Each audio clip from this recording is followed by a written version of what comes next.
Salut tout le monde, c'est Dave des Ateliers de musique du B. Donc aujourd'hui, on va voir un sujet vraiment important, l'apprentissage des notes sur le manche de la guitare, corde par corde. Pourquoi corde par corde?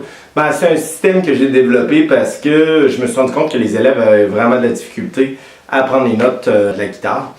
Puis l'apprentissage des notes sur la guitare, c'est vraiment essentiel pour connaître les noms des accords partout sur le manche, connaître les noms des gammes, connaître la relation entre les gammes et les accords, l'improvisation, la composition, la lecture de notes, la lecture de partitions, la lecture sur d'autres instruments. Donc comprendre l'instrument. Ça passe par les notes. C'est ça, c'est ça qu'on va apprendre. On va commencer par la grosse corde, la 6e corde. Pourquoi celle-là? Tout simplement parce que c'est la plus importante. Elle définit nos accords, la base de nos accords barrés. Et power chord, donc ça nous permet de les identifier. Après ça, la 5e corde, évidemment, aussi qui sert de base pour certains autres accords. La 4e, et ainsi de suite, jusqu'à la première corde.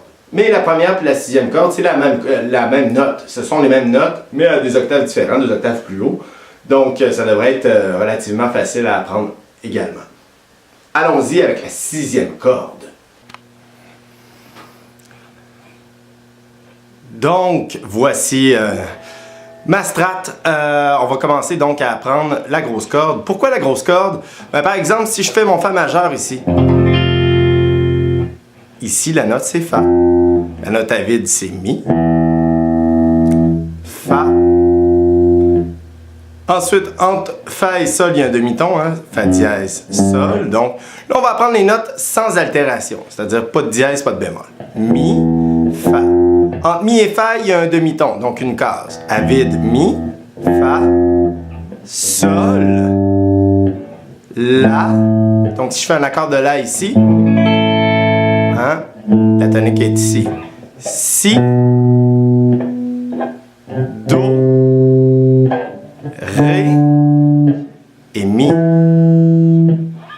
On refait ça, donc Mi, Fa, Sol, entre Fa et Sol, il y a un ton, donc 2 cases. Entre Sol et La, il y a un ton, donc 2 cases. Sol, La. Entre La et Si, un ton également. Par contre, entre Si et Do, vous voyez, il y a un demi-ton. Si, Do. Ré. Encore un ton. Et on revient à la 12e case, Mi. Pour ceux qui sont curieux de savoir les notes subséquentes, c'est la même chose, c'est la même logique, puisque le manche recommence, à la 12e case. Donc là, on va faire un petit quiz. Je vous joue des notes et tu dois deviner c'est quoi le nom de la note. Donc, Fa, Mi, Sol, La, Do, Ré, Si, Mi, La, Fa. Ainsi de suite. Donc, je vous invite fortement à prendre votre guitare puis de vous le demander jusqu'à temps que ça soit par cœur. Petit point à souligner, entre Mi et Fa, entre Si et Do, il y a un demi-ton. Un demi-ton, c'est seulement une case de distance. Donc, Si, Do. Moi, je préconise d'abord apprendre les notes sans altération, puis après ça, ajouter les dièses puis les bémols. C'est plus facile par expérience. Je ne dis pas qu'on ne peut pas le faire, puisque c'est assez simple, mais c'est mieux d'y aller étape par étape. Donc, ce que vous pouvez faire également, quand tu trouves ta note, tu peux plaquer un accord, soit mineur, majeur, ou l'accord 7, ainsi de suite. Fait que ça donne d'autres options d'accords. Par exemple, notre La qui est ici, on le sait maintenant qu'on peut le faire là. Donc voilà, à explorer.